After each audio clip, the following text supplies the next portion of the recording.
Syndicated Source Material. Welcome to another episode of the Syndicated Source Material Comics Podcast, where we re-air some of the older episodes from Source Material's past. And it looks like this entry is going to be episode 26, which came out April 20th, 2015. This is Daredevil, the Man Without Fear.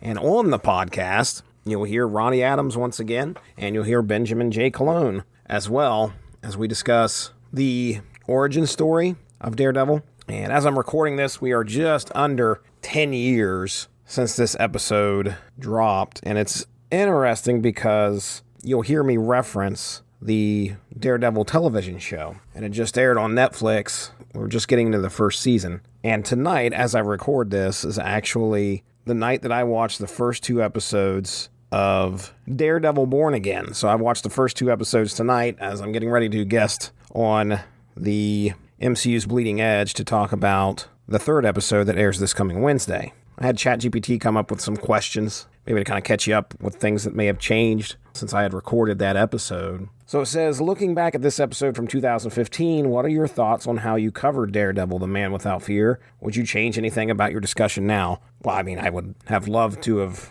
had a better recording platform. Blog Talk Radio, once again, not the greatest thing to record on. I edited a ton of that out. You know, this original episode, I think, was over 2 hours long.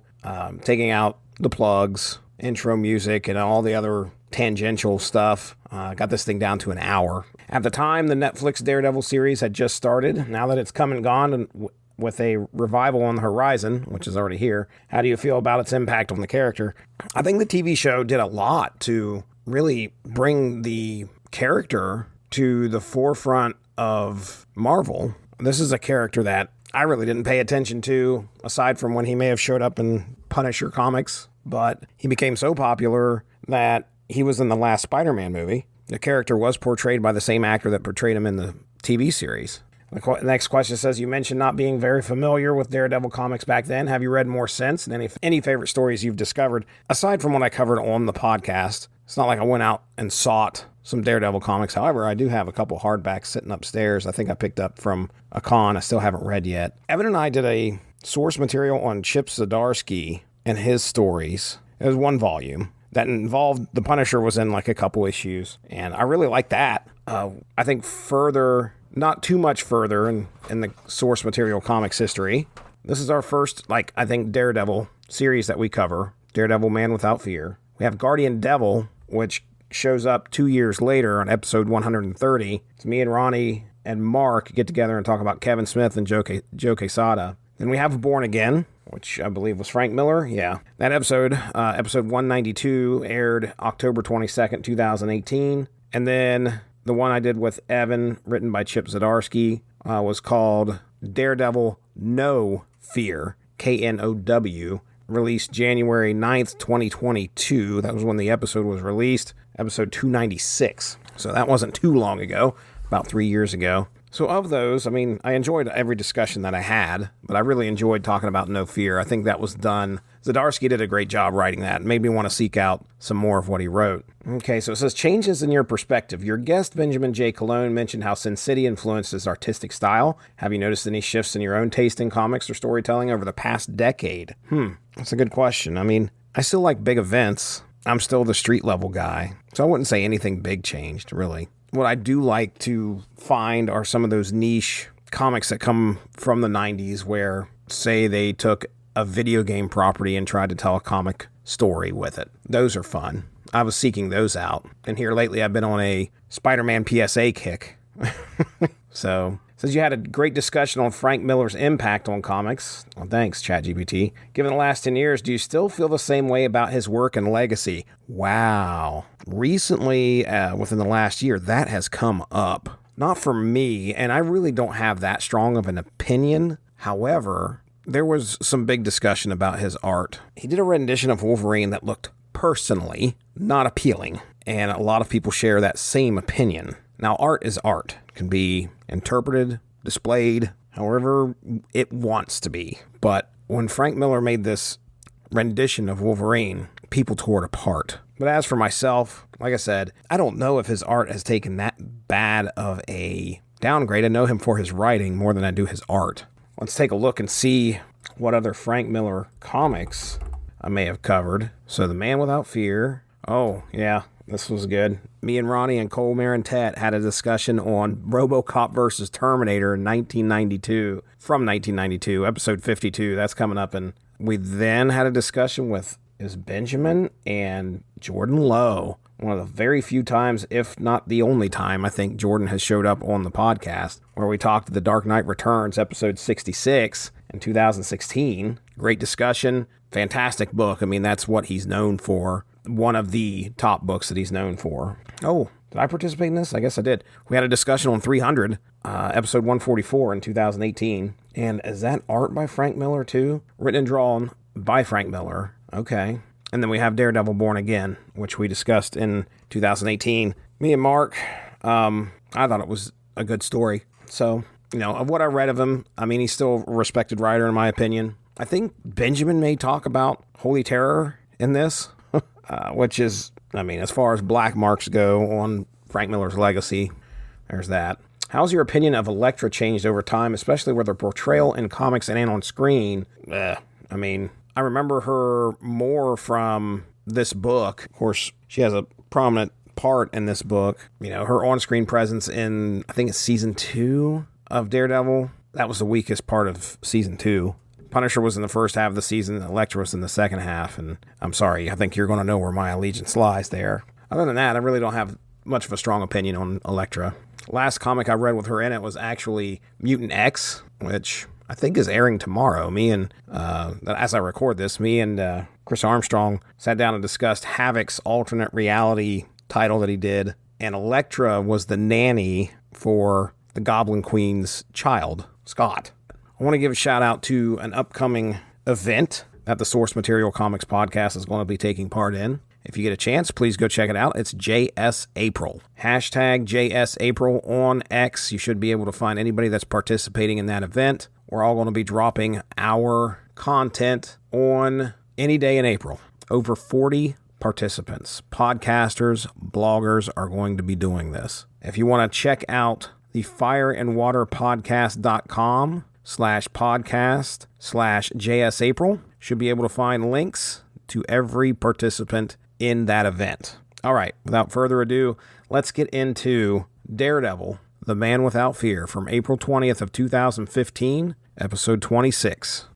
So, tonight, I contacted two of my good buddies you guys have heard on the show before, and I said, hey, we got to do a Daredevil-themed source material, so what's a good book to talk about? Both guys immediately said, Daredevil, The Man Without Fear. Let me go ahead and bring on our guests here. We have, from the Screaming Boy podcast, Ronnie Adams. How you doing, man?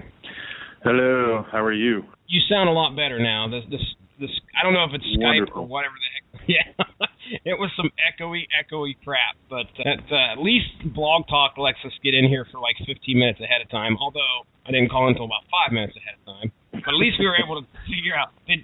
So we're good to go. You doing? So you trying to do anything different with the audio there? I'm Skyping in from my iPad with the headset on. That's the way to get it done.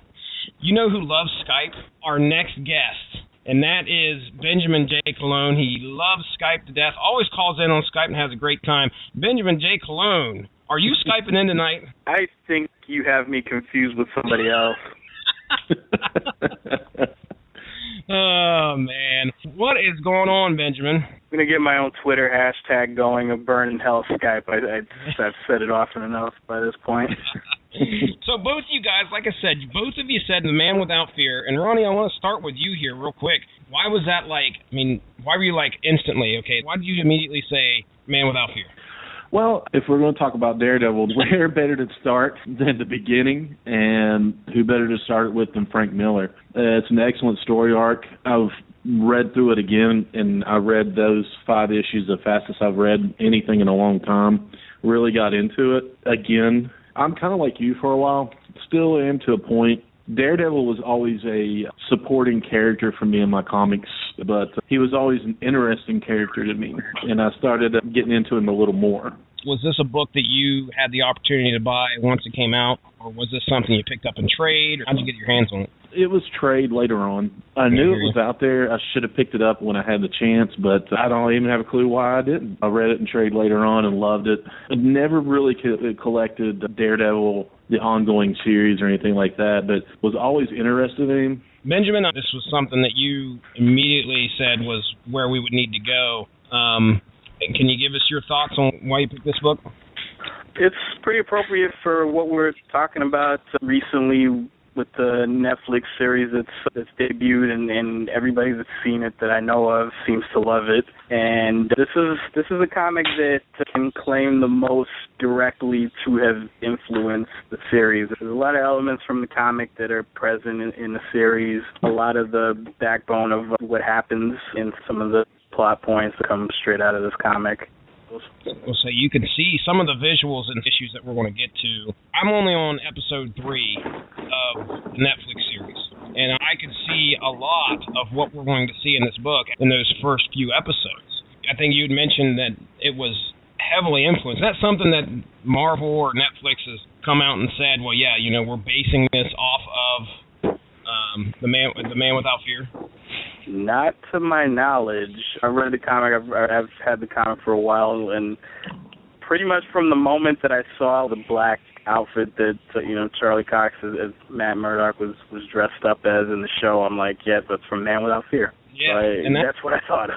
Same feeling here. I watched the first 2 episodes before I started reading this book.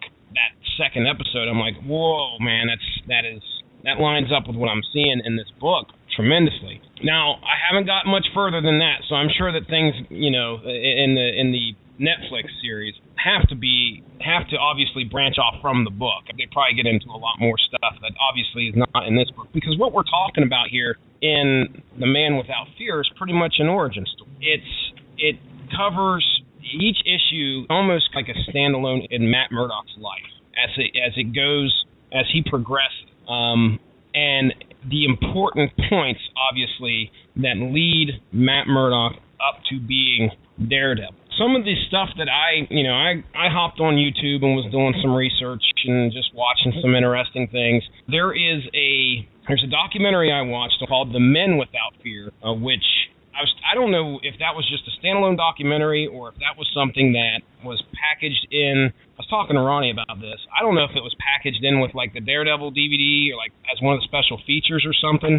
Are you familiar with that at all, Benjamin, that documentary? Well, seeing as how I'm within arm's reach of my DVD shelf. I honestly was looking on the internet trying to figure out if there was any web pages that say, yeah, this was a extra or whatever. It's a pretty lengthy documentary. I mean, we're talking probably a good hour.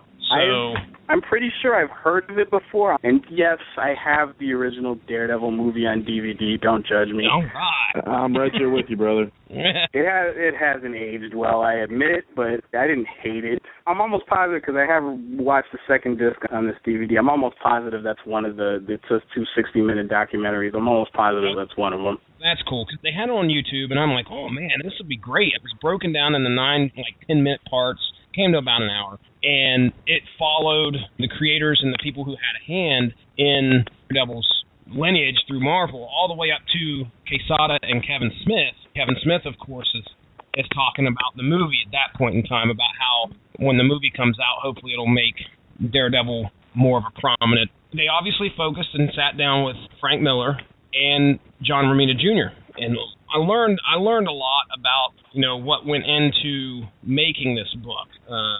Some of the behind the scenes stuff. John Romita Jr. was talking about how when he was working with Frank, originally it was a movie script at one point, and RoboCop 2 happened, and then he was able to roll with RoboCop 2 because apparently the Daredevil screenplay or whatever couldn't take off. So Frank Miller said, okay, well, I want to turn this into a comic. Gets the information over to JR, and originally it was 64 pages. As Junior's drawing these, he gets a call from Frank saying, hey, I've got an addendum I want to send over. Turns out it's an 84-page addendum to the 64-page story that originally started. So that's what turned it in much larger. I think the original plans were to be just an original trade, and then the additions made it easier for them to become a 5-issue series. Now, before we get into issue 1, I want to talk a little bit about Frank Miller and what he has done. Let's talk about the positive things first, because Benjamin opened an eye to some of the negative things here. I think we might save that till the end, just because we may go in chronological order. Are you familiar, Ronnie, with any other Frank Miller works?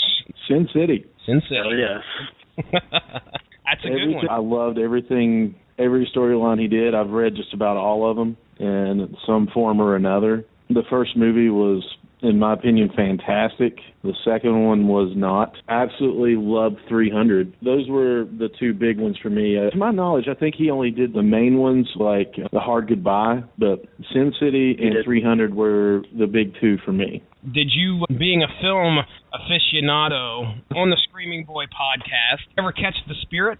I did catch the spirit, and actually, I enjoyed it for what it was. I mean, it was fun for me. It wasn't great, but it was still one of those things where they really tried to redo Sin City, and I enjoyed it for what it was. It was a lot of fun, silly, campy. I don't know if it was supposed to be that way, but I've heard mixed reviews on it. Some people say it was crap, and then some people, I can tell you I've not watched it. I've seen shots of it or some scenes from it, and I'm just like, man, that is straight up Sin City. Yeah. And you could tell it's a Miller work.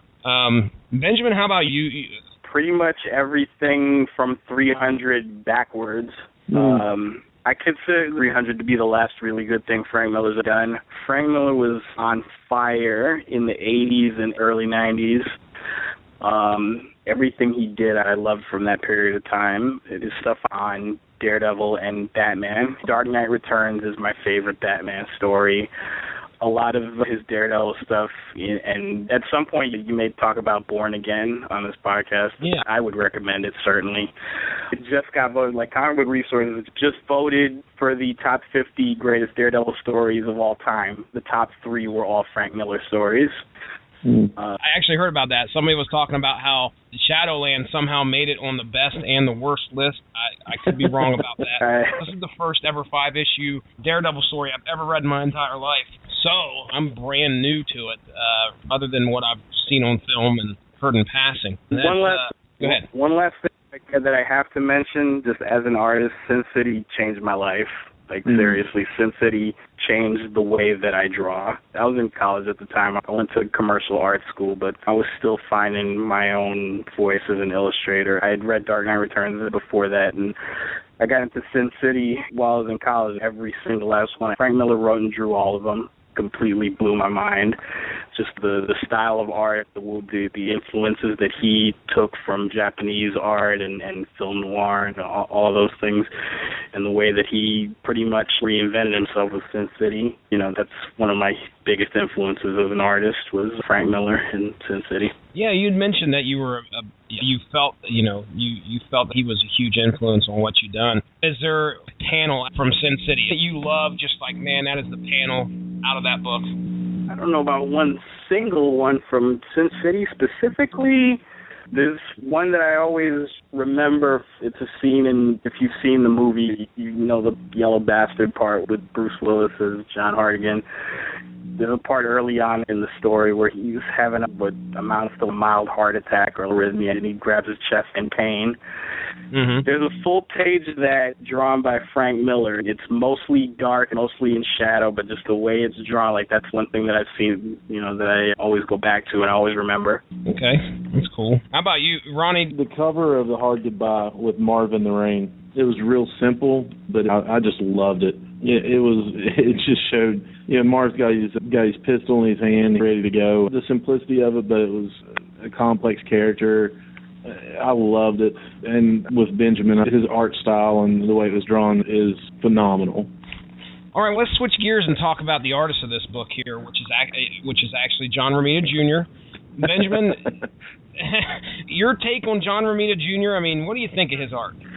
If Frank Miller is one of my biggest influences as an artist, John Romita Jr. is also in the top 3 to 5.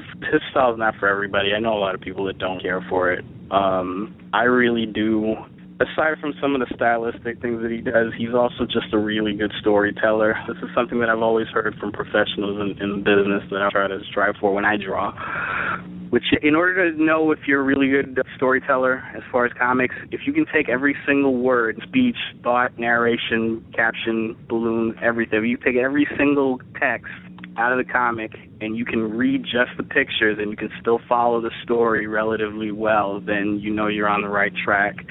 John Romita Jr. is one of those guys that can tell a story in complete silence and still hold your attention and still tell a coherent story. And it's kind of a lost art because a lot of guys focus on the flashy image or the pinup or something that you can sell as an original art piece for $5,000. A lot of storytelling gets lost when the focus shifts to why you're drawing something. Romita Jr., he's old school, and I appreciate that. Personally, for me, he's a consummate professional. This is a guy who has been known to draw 8 pages a day on a deadline crunch. I really admire that sort of thing, and that's what I try to do and be as an artist myself. Okay, I've got to ask a question here, and I was talking to Ronnie about this earlier. And we're going to get into a few of these issues, but I want to focus on, dude, the lines that John Romita, I mean, how long is that like something that wouldn't, looking at something like that, just drawing the lines that he does, there's a lot of parallel lines that show up throughout these books, but that has to take the guy close to a day just to do the lines themselves. Is there some kind of artistic trick to that? Well, I'll tell you what, there is another name on this comic, and it's Al Williamson, who is the inker, and I don't know for sure if Romita Jr. actually included all of that line work in his drawing, but I've seen John Romita Jr.'s work inked by a lot of different people, and it doesn't always look like this. And I've seen other things that he's done with Al Williamson, so I'm willing to bet that a lot of it is possibly the inking.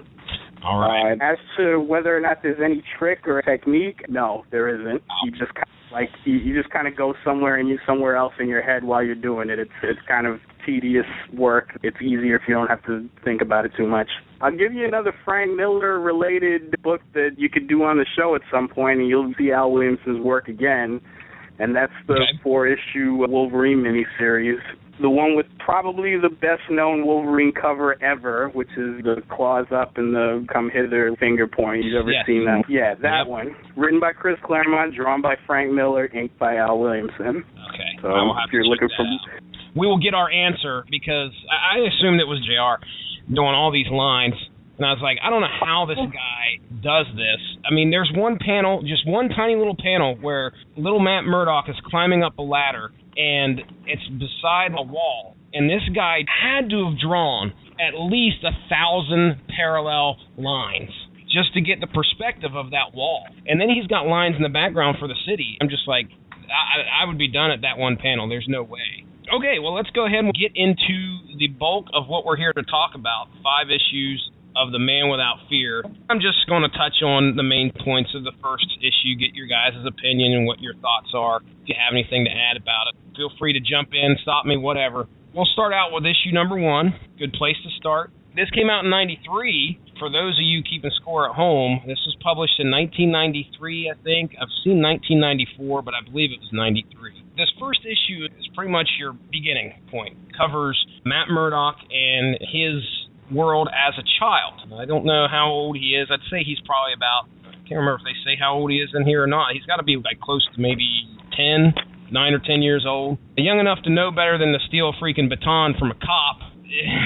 At the second page, there's peer pressure, though, as he puts on a mask and this young Matt Murdock takes off on a skateboard stealing a billy club from a rather overweight cop. You get the sense that that's where he starts pushing the boundaries a little bit. They don't mention it here. We're going to get into it later in the issue, but the whole Daredevil thing, what we find out is that Daredevil was a nickname that the kids called him. Obviously, with this stunt he pulls at the beginning, that kind of gave him that moniker.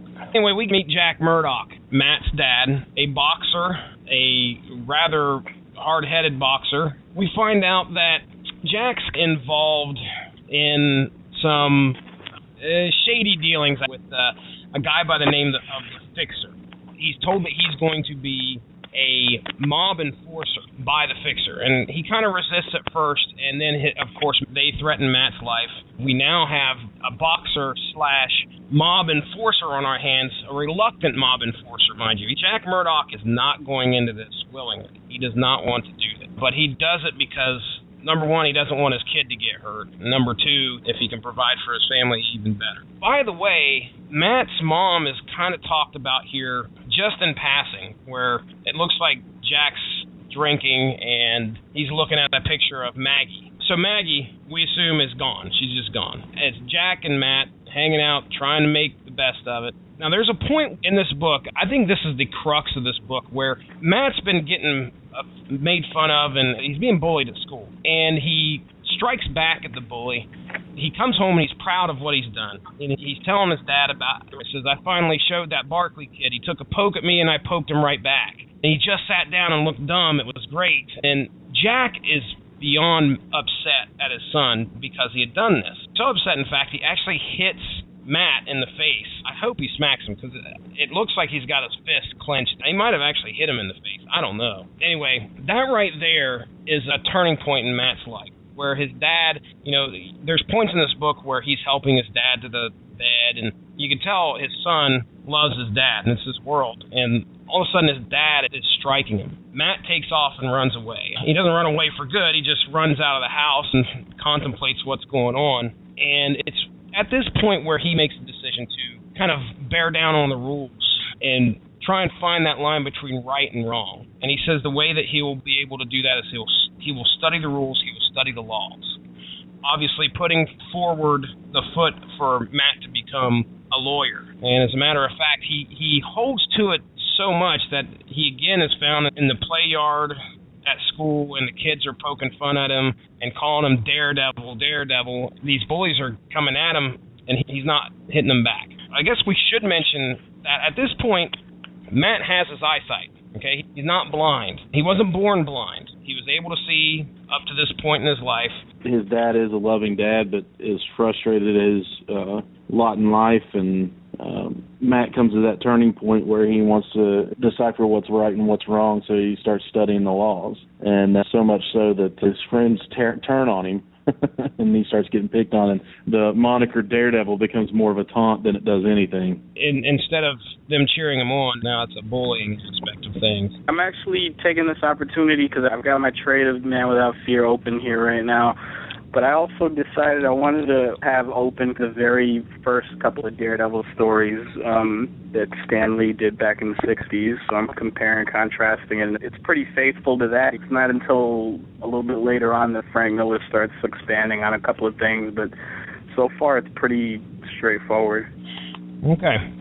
Well, we can't have a Daredevil origin story without talking about the accident that causes Matt Murdock to lose his sight. Matt pushes a blind guy out of the way of this truck carrying toxic waste or some type of chemical and causes a wreck. The chemicals get into his eyes and he loses his eyesight. Obviously, he's rushed to the hospital. They try to take care of him best that they can, but he cannot see. There's a couple people that they show visiting him, one of them being the nun that we talked about, the other one being his dad. And that's pretty much it. He's trying to find solace in the fact that he's lost his eyesight. He's trying to cope with the fact that he's lost his eyesight. He covers that in probably about 2 or 3 pages, just about how horrific the accident is and the fact that his dad come to it, although he didn't know it was his mom. I don't think she says anything to him to tell him about that. But anyway, okay, so that's how Matt Murdock becomes blind. Now, I want to take a little tangent here real quick, and then I promise we'll be done with this first issue. If you go on to the Teenage Mutant Ninja Turtles Wikipedia page, you're going to find that there are actually parallels between the origin of the Teenage Mutant Ninja Turtles and the origin of Daredevil. Eastman and Lara were really big Daredevil fans. They were big Marvel fans in general. Teenage Mutant Ninja Turtles was conceived as sort of a parody you've read the original Teenage Mutant Ninja Turtles, they're actually pretty straightforward and serious and a lot more violent than you'd expect. They took two different concepts that were going on in Marvel Comics in the 80s. TMNT first came out in 1985 or 86. So they took what was going on in X-Men, which was teenage mutants, and what was going on in Daredevil, which was ninjas, and then they added turtles. Oh, wow. And as an homage to Daredevil, they threw in a nod to the origin of Daredevil. When the truck crashed that blinded Matt Murdock, there was also a kid crossing the street carrying a glass bowl of turtles. The glass bowl shattered and the turtles fell into the sewer. The same radioactive waste supposedly got into the sewer and mutated the turtles. And that was just kind of a loving, nod to Daredevil, which they were big fans of. That's awesome. Yeah, I saw on the wiki they were talking about how the name Splinter parodied Daredevil's mentor, Stick, which we're going to talk about in this next segment. I'm pretty sure the hand are the enemies of Daredevil and the foot are the enemies for the Teenage Mutant Ninja Turtles. Okay, so second part of the book here, really, we get to meet Stick. Just when Matt's feeling his lowest, he's at the gym and he's so upset about what's going on now. He can't see, and he just feels utterly useless. Another blind man, Stick, comes in and feels the need to take Matt under his wing and show him how to deal with his blindness and not turn it from a handicap but more into a tool to use. Therein lies the training that there's a training sequence in this book that I kind of take issue with. I try to put myself in Matt's shoes, and that's incredibly hard to do as a person who can see. Try to be somebody that can be blind. Try to imagine yourself as blind. There's a point where Stick shows up and he has a bow and arrow, and he's teaching Matt how to shoot this bow and arrow by using his senses, kind of like the Force. He walks up to him, and Matt can sense that there's a bow and arrow. He can hear that, and he asks him. He says, "What are a couple blind guys supposed to do with a bow?" And Stick takes it and fires it and nails a bullseye. Stick emphatically shoots a bullseye. Stick probably knows that it's a bullseye. Matt Murdock, all he heard was just the thing hitting the wood. There's no way that Matt Murdock knows that Stick hit a bullseye. So I'm just going to go ahead and have issue with that right now. I promise I won't have much issue with any of the rest of this book, because that was the only thing I could really pick on in regards to this book.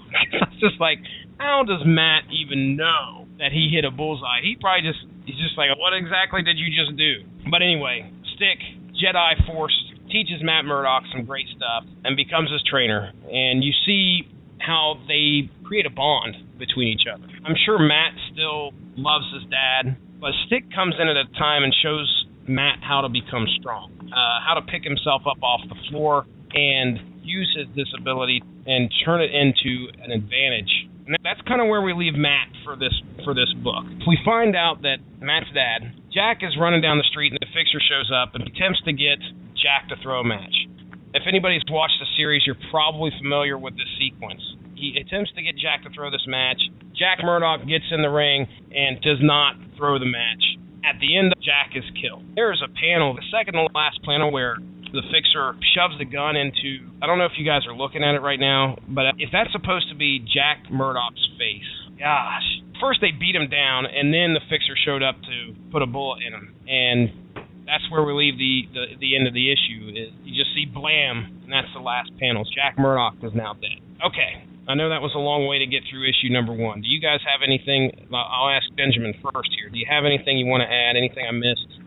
No, we're good. I'd say that whole sequence with Stick, that's one of the instances where you haven't gotten there in the show, Jesse, but if you check the episode listing, there is an entire episode of the series that's called Stick. Okay. You're going to be seeing all of this again, because that's one of the episodes of the show that draws probably the greatest influence from this comic and from that scene that you just talked about in particular. Okay. So it's like a comic book equivalent of, the Karate Kid, and the Rocky training montage, you can hear the Survivor music in the background. I don't know who sang the Karate Kid, you're the best music, but it's something like that. Let's go ahead. We'll get into issue 2 here. There's a very familiar lady on the cover for those of you who are Daredevil fans, and that is a lady by the name of Elektra. This issue was a lot of fun. Matt's grown a little bit older now. Matt's found out, obviously, that his dad got killed. But they don't spend a whole lot on that. His dad's dead. He goes and finds his dad. The next thing he does is he plans on getting revenge. And he knows them all. He proceeds to use the training that Stick gave him to get his revenge on everybody that was involved in his dad's death. There's a sequence in there where he fights this huge dude by the name of Slade. And oh my gosh, he's got a ball bat in his hands, and he drops the ball bat. Matt's blind, folks. He's got a mask on, so nobody can tell who he is. He hops into the ring with this big Slade guy, and the first strike is Matt breaking this guy's knee sideways. Looking at that, the way that was drawn, I was just... I have issues with my knee already. That crap right there scares me. He takes Slade out with one kick to the knee, and then he just waylays on him. He's got everybody down except for one guy. I can't remember the dude's name. He confronts the Fixer, and the Fixer draws a gun on him, but the Fixer has a heart attack. He's so scared. The Fixer dies. But there's one guy left. But he trails this guy to this brothel. He proceeds to go after this guy, but there's tons of women around, scantily clad women who, think that he's a cop or think that he's, somebody that obviously does not need to be there. So all these women start attacking him. In the midst of the fray, Matt Murdock knocks a woman out of a window, and she falls to her death. And that really traumatizes Matt. I mean, there's 3 panels where he's just going, no, and he runs. I don't know if he gets revenge or kills the guy he was trailing before he knocks this lady out. I don't think you see that happen. I know you see him grab him, but the lady goes flying out the window, and then Matt Murdock's taken off. It's kind of a turning point. It's where Matt just finds out what his limits are, how far he's willing to go, and what he's willing to do and not do. The rules, the law, that's what he kept saying over and over. Obviously, his goal was to take the dudes out that did this to his dad. You can't really call her innocent, but she had nothing to do with what happened to his dad. And I think that is where he realized, just like you said, he took it too far. There's a limit that he set for himself, and when this happened, his recklessness caused someone else to die. Now, there's a point in here where Stick and Stone, which I think Stone is the only... I can't say that I'm too familiar with this character. I just know we see a silhouette of this guy, and he's huge. I've heard of him before. Stick and Stone are conversing. Matt takes off running home, yelling for Stick, because that's, Dad's gone now. Obviously, the one person that he can confide in, plus, be able to talk to about what just happened is Stick. Well, Stick's not there. Stick's decided that he's not going to be there anymore. He's obviously got wind. He may have watched what happened, and he has decided that Matt is not the person that they're going to bring into this order. They don't go into a whole lot of this order, who this is. What was said, I'm assuming that it's referring to the Hand or somebody related to that. It's referenced vaguely in the show, too. Frank Miller is referencing back to a lot of the stuff he did and introduced in Daredevil in the 80s. This was made a few years after that. But he's referencing a lot of the stuff he had already done. His run was big on the Hand and Elektra. Elektra is mentioned in this scene, too. If you had been reading his stuff on Daredevil, you'd know very well. I've read some, but not all of it. All right, Ronnie. New character, Foggy Nelson. Tell us a little bit about Foggy Nelson. I can relate to Foggy pretty well. I don't know if that's a good thing or a bad thing. Foggy is the quintessential epitome of a sidekick. He is Matt's college roommate, law school roommate, and even as a grown man in college, he is still being picked on and called horrible names and bullied. He is a bright young man, but for lack of a better term, he's a slob. I mean, he's kind of a goof-off. He keeps the TV on at all hours and studies with it on, quote-unquote studies with it on. But you won't find a more loyal friend than Foggy to Matt, so he sticks with Matt through and through, even though Matt's being a secret superhero is not always there for Foggy. He kind of be a D-bag of a friend at times. Foggy sticks with him. We get our first glimpse at the relationship between Foggy and Matt here in law. I assume this is law college, where all them lawyers get their learning. But yeah, just like you said, he's a loyal guy, and Matt's loyal to him too. There's a sequence book where he helps Foggy out a little bit with a troublemaker We'll just put it that way. So, okay, we have the little sequence with Foggy, and then Matt hits the rooftops because he's feeling frustrated. This is well after the events in regards to the prostitute falling out of the window. He hits the rooftops, and he runs into a beautiful young lady by the name of Elektra. Now, Benjamin, let us know about Elektra here and what a unique lady she is. Frank Miller has a bad rap for the way he writes women, and I'd be lying if I said that most of it wasn't deserved. Elektra is a pet character of his and always has been, but we know later on she becomes an assassin, and she's this highly skilled and highly trained assassin, and she's not quite right in the head. She seems to she's good at killing, and she kind of enjoys it a little bit too much. She's presented as kind of an adrenaline junkie, where she's jumping out of cars and jumping off of cliffs and jumping through rooftops and challenging gangs to fights and killing most of them and maiming the rest of them, and he's into that kind of thing. One of my favorite parts about this issue ends right at the cliff, where she's right at the edge. She jumps off of the cliff. When you say the book has a cliffhanger, my friend, issue 2 ends on a cliffhanger. She's actually got one foot on the cliff and the other foot off. Elektra, my favorite part of this whole book, this particular issue, they just meet for one night. Matt gives chase on the rooftops, trying to figure out who she is. Obviously, there's another person on the rooftops that are jumping around, and he can tell it's a woman. Can't catch up with her. Doesn't catch her, and she's off in the shadows laughing at him because he ends up about getting arrested at a park. Well, the next day, she drives up to him and Foggy as he's walking down the road. And Foggy's like, whoa, what the hell? And Matt, without a word, jumps into the car with her. Now, imagine yourself as Foggy Nelson, and this chick drives up, and then all of a sudden your best buddy just hops in the car and leaves, doesn't say anything. I think... By the way, she also drives up in a convertible with the top down, and it's snowing.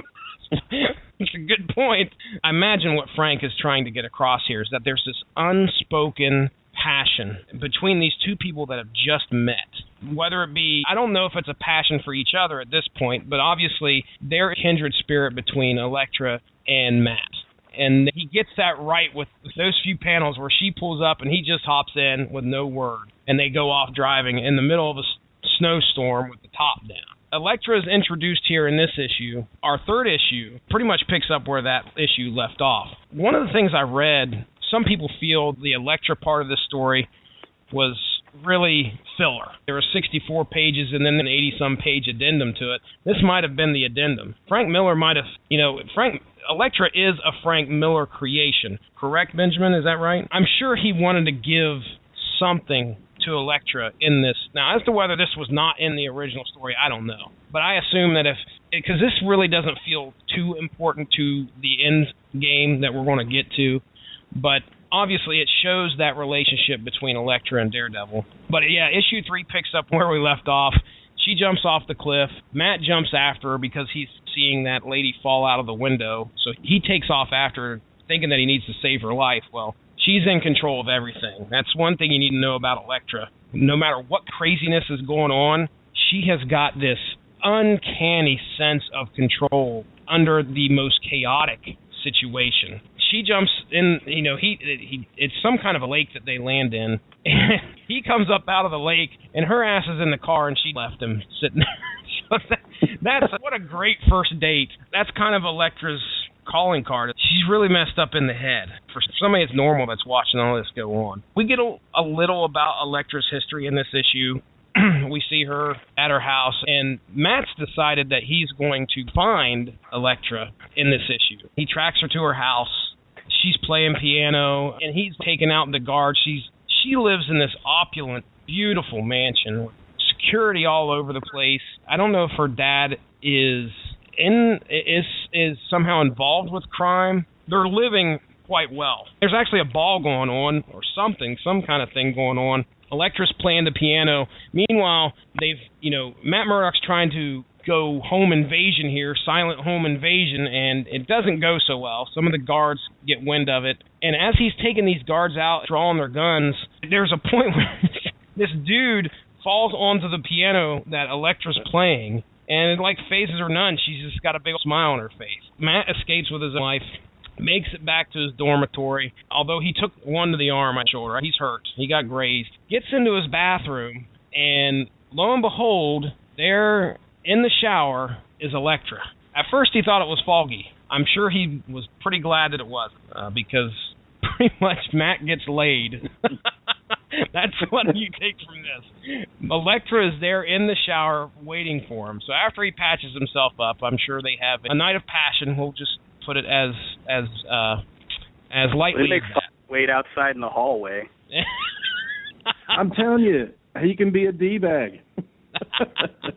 He says 20 minutes. It was at least 20 minutes he was waiting out there. And that was just for Elektra to put her clothes on, okay? There's mention in here about Elektra hearing voices, too, which, again, one of the things I want people to understand, this book came out in 93. Frank Miller's run on Daredevil was, I think you said it was definitely in the 80s, right, Benjamin? Yes. Okay. This is coming out well after Frank Miller's first start on Daredevil here. This is just him going back and retelling origin, and there's probably a lot of little Easter eggs that he threw in here. Unfortunately, people like me who are not very familiar with his contributions to the Daredevil title, I'm probably missing. As a matter of fact, there is an Easter egg in here that was mentioned, but I don't know where to look. And if either of you guys can pipe up and let me know, supposedly Typhoid Mary is in here somewhere. Here's what I've heard, and I don't know if this was probably not at all the intent of Frank Miller to do this, because Frank Miller didn't create Typhoid Mary. Actually, John Romita Jr. co-created that character with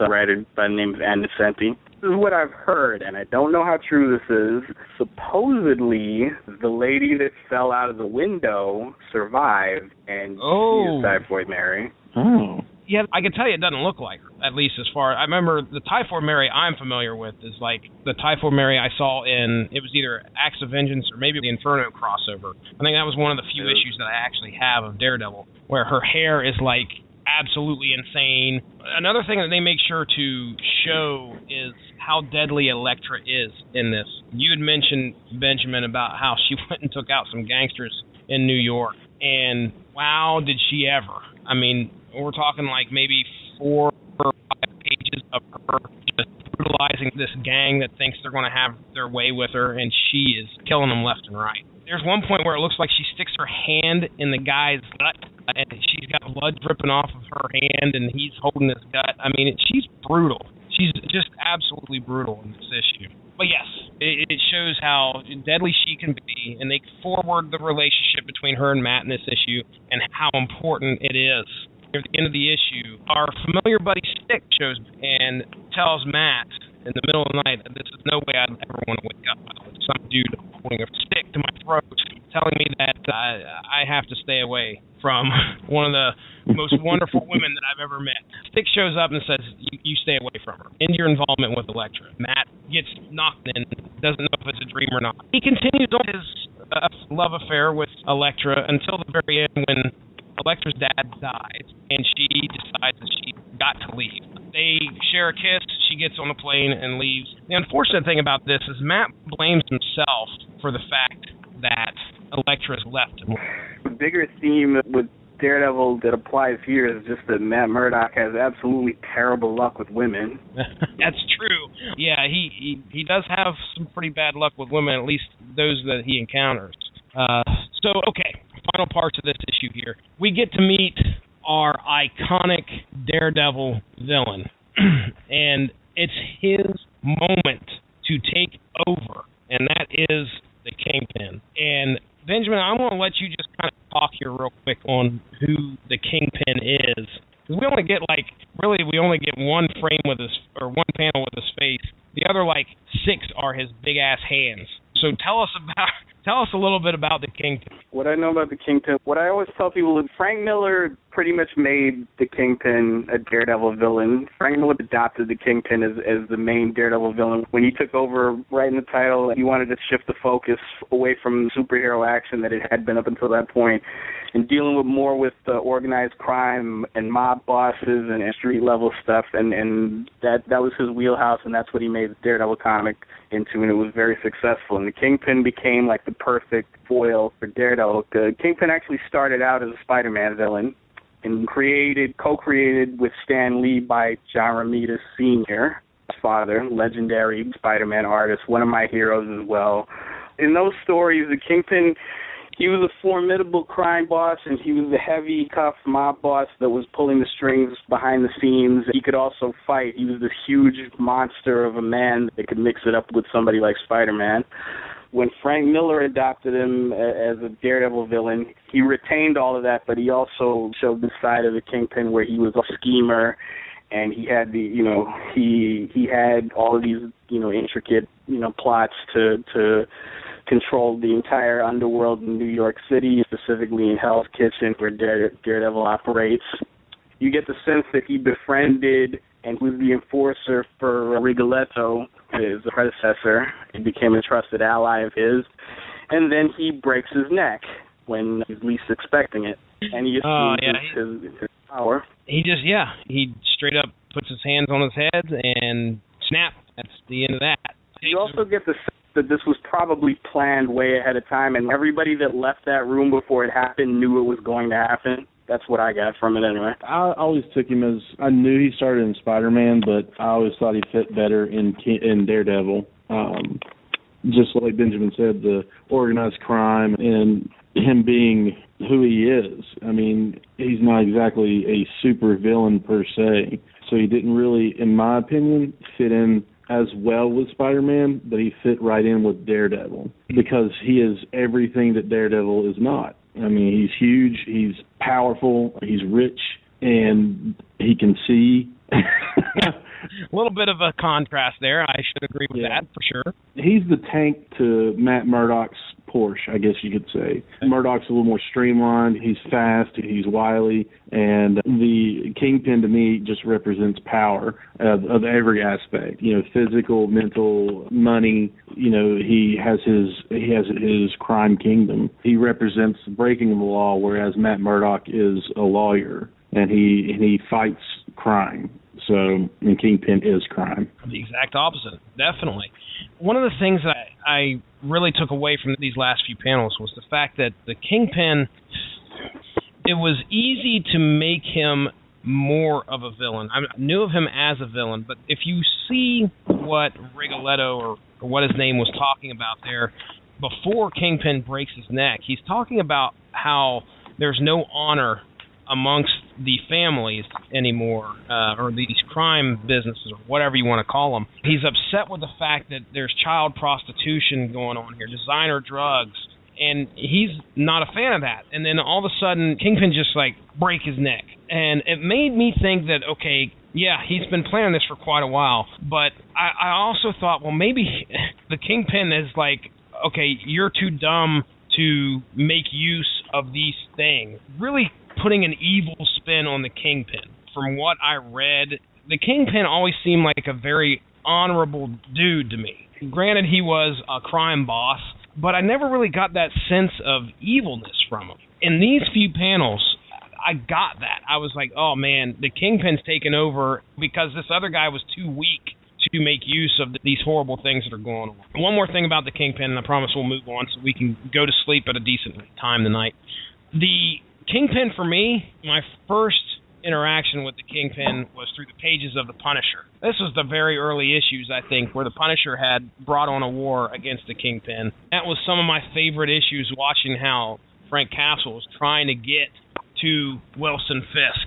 By the way, Wilson Fisk is the name of the Kingpin. Those were my first encounters with the Kingpin. I never read too much of him in Daredevil, but I knew of him as a big villain, Daredevil's main bad guy. All right, so let's rock and roll. We'll get to issue 4 here. Issue 4, you'll see on the cover the Kingpin, and just like we talked about, his tank body type holding the hand of some girl. So we're going to get treated to a story here. Who's the girl? Most of this issue is talking about the grip that Kingpin is strengthening on the city and on Hell's Kitchen. Matt gets into a fight with a bunch of gangsters and makes quick work of them. He makes his way back to the old gym that his dad used to spar in. It's been boarded up, it's dilapidated, whatever, but he makes his way in just for nostalgia's sake, and he comes across a girl in the gym, a little girl by the name of Mickey. Similar to what Stick did with him, he kind of took Mickey under his wing. He's not training her in martial arts, but he takes her under his wing, and they turn the lights on to the gym. And by the way, this is where I was talking about earlier. I don't know if you guys have come to that page yet or not. There's a poster that has Jack the Devil Murdock dressed up in a red cape and a mask with horns. So that's what confused me. I was like, I know he's battling Jack Murdock on the TV series, but this is the panel I saw. He takes Mickey there. They get a bond going. That poster, that's where the bullies got the nickname they gave me. They based their nickname off of his dad's nickname and called him Daredevil when his dad was named the Devil. So he takes Mickey under his wing. I believe she's a runaway, but we do find out she has parents. Now, there's a plot that goes into effect here where a guy by the name of Larks is introduced. Slick back, blonde hair. I've never seen this guy in my life. He is a kingpin thug. He goes and lays down the law on this movie producer. As to what type of movie this is, I'm sure it's depraved, being that it's Frank Miller. He says they're going to cut costs on this movie business. The movie producer tells these two junkies they need a girl, and the girl can't be older than 12. And in order to do this movie, I assume, or might be a different reason. I think we're going to come to that here in a few minutes. The two junkies abduct Mickey.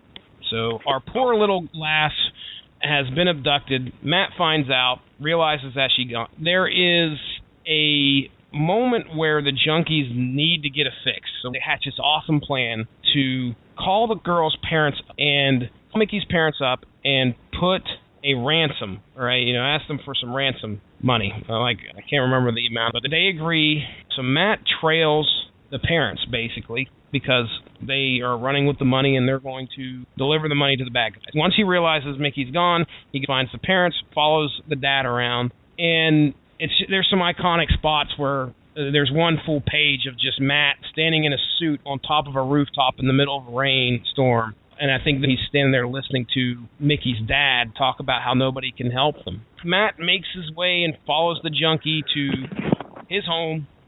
Larks ends up being at the junkie's house and has killed the junkie and his girlfriend. Larks actually finds Matt hiding out there. So he ends up shooting at Matt. Larks ends up getting away, and they take Mickey and throw her in this storage locker where this big storage yard where there's all these kids there. Okay, important points of this story arc. Matt is now on the trail of some dude that is running for the Kingpin.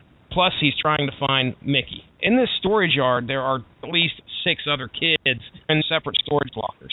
Now, as to what the purpose of their going, is something crime-related. At the end of this issue, we get Daredevil in his early years, like the black mask, the black suit, and he's followed Larks to this storage yard. He makes quick work of the heavies that are outside guarding the storage yard, takes them out, also messes with the cars these bad guys are driving, so nobody's going to be getting away. I was excited because you get to see the first glimpse of Daredevil, albeit in a black costume instead of a red costume. He's finally stepping into that superhero status. He goes and retrieves the billy club he stole as a kid and starts laying the hammer down on these guys. Right. This is where our work kind of cuts loose because this is just pure action, this is pure beat-em-up stuff. Yeah. Get to see, this is stuff that John Romita Jr. is really great at, and Frank Miller is actually also very good at the scripting and laying out, which is just the complete mayhem, and Daredevil going through what looks like dozens of different guys, some armed, some not, and just going through them one by one by pure brute force, which is also true to what people have been seeing on Netflix, brutality and just the, how raw and how relentless it all is. And then we get into this final issue.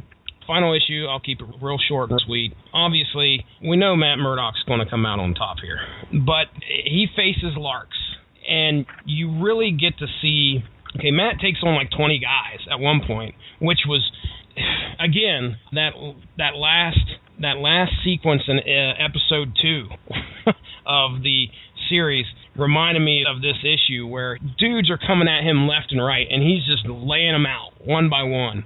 And then, you got more guys coming at him. One guy's getting back up, and he gets into this huge fight. At one point, Matt actually turns the corner after chasing Larks. He gets arrested. The cops finally show up, and they arrest our hero and put him in the back of a squad car. Now, is that going to stop Matt Murdock? That's a hell no. Okay, Matt Murdock's going to get out of that. Matt gets out of there, but during this whole sequence, he's trying to keep Mickey, because Mickey, at this point, Larks has grabbed Mickey, and she's down the road with Larks. He's trying to keep her in his radar sense. He says focus. He's keeping focus on her to make sure he keeps track of where she's going. And we get the showdown between Larks and Matt. Matt finally catches up with Larks, and he shows up, and he's just a battered mess.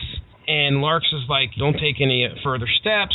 And Matt repeats these same words over and over, which I found is something that Frank Miller's kind of fond of doing. Benjamin, what are those words he continues to tell Larks over and over? He continues to tell him, I don't want to kill you, let her go. And he even gets shot in the arm. Matt's face does not change. It's just a stone face, and he repeats, I don't want to kill you, let her go. What I took from this sequence was the law, the rules that Matt felt bound by. He felt he could not break the rules, and he didn't want to do this. He had been taken to the limit, and no matter how much he begged, he actually says, I beg you, don't make me, I'm trying to find the panel now. He basically begs the guy, I don't want to kill you, let her go. Please, I'm begging you. Larks is not going to listen, takes a shot at Matt Murdock, and Matt deflects it skillfully, and it proceeds to go right between the eyes of Larks. He warned him. That's pretty much all we can say. He didn't want to. Yep. It was going to happen. In my opinion, one of the coolest sequences I've seen in a comic book, just because it's down to desperation on Larks' side. As you can see, he gets shot in the arm. He's been through hell and back, but Matt Murdock knows he can take this guy. He's nothing to him because he's saying, I don't want to kill you, so you need to let her go. I can do it, and I'm going to if you don't let her go. He deflects bullets with the billy club. I mean, it really says a lot about the character of Matt Murdock, how they wrote him here, how Frank Miller wrote who he is, of giving the guy not only a second chance but a third and a fourth to let her go, because he knows the inevitable. He knows what's going to happen. And it comes down to it where he's like, I told you so, where he takes that last bullet and just puts it right back between his eyes. Yeah. And, it's emphatic. I mean, it's an emphatic point. That ends our main story. The rest of this is pretty much an afterword. What you get here are the trials. Each issue, like we said, is kind of a standalone issue to give you an idea of some main event that occurred in Matt Murdock's life to lead him up to become Daredevil. Now, one of the things you always hear in regards to this book is that you're not going to see Daredevil in his costume until the very last page. Now, before we get to that last page, there is one person that makes a reappearance, and that is Stick. In the middle of a diner, everything's going good, Foggy and Matt are hanging out there. Stick lets Matt know that he's keeping an eye on him. Stick is still around. Benjamin, what else you got to say about this final issue? Anything that I missed or anything you want to make sure we cover? It's probably the best example of what modern day post Frank Miller Daredevil is and has strived to be ever since, which is this relentless, unstoppable force. He will take beating after beating, but he won't ever stop. That's a big part of the character, and this is a really good example of that.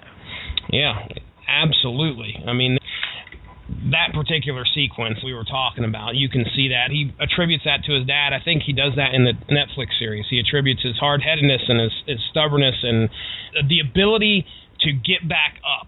That is quintessential Daredevil. This last issue kind of got me excited about reading Daredevil, so I actually went back in and found a few story arcs that I'm going to start or continue reading, I should say. I know a couple of them I've read a little bit of, but never really got into. So, excellent origin story. So, just loved every page of it. Very cool. All right, before we get into plugs, I just want Benjamin to kind of you can take a minute here, Benjamin, and just talk about Frank Miller nowadays and give us an idea of what he's been into lately. Oh boy. Yeah.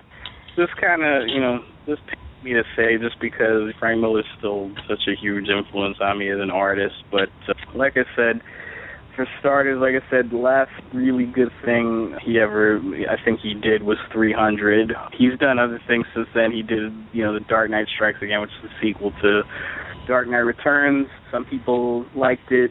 I didn't care for it. That's where his art started taking a slide. And then his writing, he did All-Star Batman and Robin with Jim Lee. The artwork writing was insane. Some people liked it. I thought it had its moments here and there, but they were few and far between. He did the Sin City movies. I loved the first Sin City movie to death. It is everything that a comic book adaptation should be. It was clearly a labor of love. The second Sin City movie, I thought the first hour was good, and then it kept going. And it was adapted from his story, Game to Kill For. That was awesome. Even a couple of newer things that he wrote specifically for the movie were okay, but for some reason he put the second half of that movie in Jessica Alba's hands, and she dropped it. I haven't seen The Spirit. I've heard it's insane. It's complete crap. I won't say for sure what it is. And then there's Holy Terror. I made it through. You sent me the link to it's Atop the Fourth Wall, correct? Yes. I watched half of it. Kids made it in the room, and I was like, what is on TV right now is probably bad enough. Then to hear some of the stuff that our buddy, his name is Linkara, correct? Yeah, right. Yeah, he was doing a great job describing what was going on in the comic. Holy Terror, please let our listeners know either why they should avoid it or why they should maybe just look on Wikipedia or check out the Linkara Top the Fourth Wall podcast. What are your thoughts on that? Holy Terror, and I've read it once. I've kind of flipped through it once, and then of course, I'd seen the review by Linkara, who's a friend and collaborator of mine. Holy Terror is basically Frank Miller's manifesto on terrorism and Al-Qaeda and the Taliban and Muslims and Arabs in general, and it's actually pretty uncomfortably racist and xenophobic and Islamophobic, and it's not something I necessarily need to read. What I know about it is it started as a Batman story that was originally intended to be Batman versus Al-Qaeda, and it was said in the review, DC editorial probably took one look at how Batman was intended to be characterized, and it was later appropriated into a character Miller created specifically for that comic. I think he was called The Fixer or something like that. Mm-hmm. And DC editorial took one look at that and said, nope, not our damn Batman. Or for those who are familiar with Batman and All-Star Batman and Robin, not our goddamn Batman.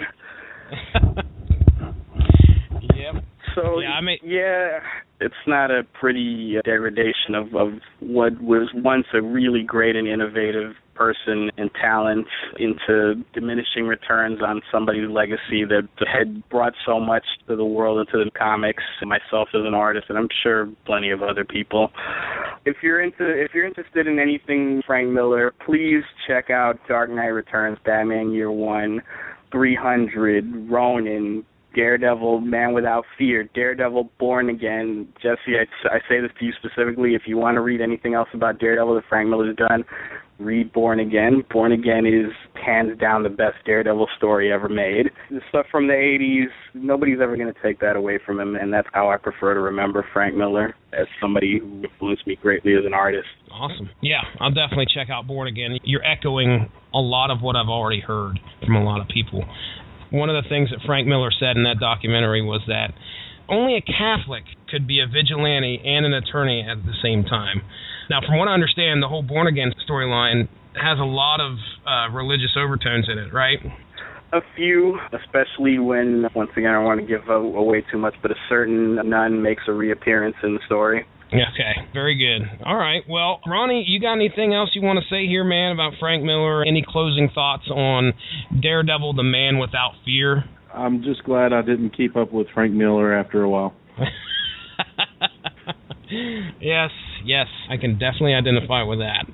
I've learned a lot here, and I appreciate you guys taking the time to sit down with me for this close to 2 hours and talk about this book. I appreciate both of you suggesting it. If you want to know about Daredevil, this is the book you want to grab. This is where, the origin story of Daredevil that a lot of people turn to. Written very well, drawn very well. And I'll just go ahead and tell you guys that I just looked at a couple images of Al Williamson's art, and yes, sir, lines. All over the place. Lots of lines. Lots of lines. You got your answer. Yes, we do. Thank you very much for joining us. Do not forget to subscribe to our new home by punching in W2M Network on just about any podcast platform to get all of our content into your audio feed. Also, give a like to the Rattlich in Broadcasting Network and W2Mnet.com Facebook page in order to stay on top of everything that we have to offer. If you'd like to follow the Source Material Podcast on social media, just follow @SourceMattCast on Twitter, and we are on Facebook @Source Material Comics Podcast. If you enjoyed what you heard, please feel free to share. We look forward to entertaining you again soon.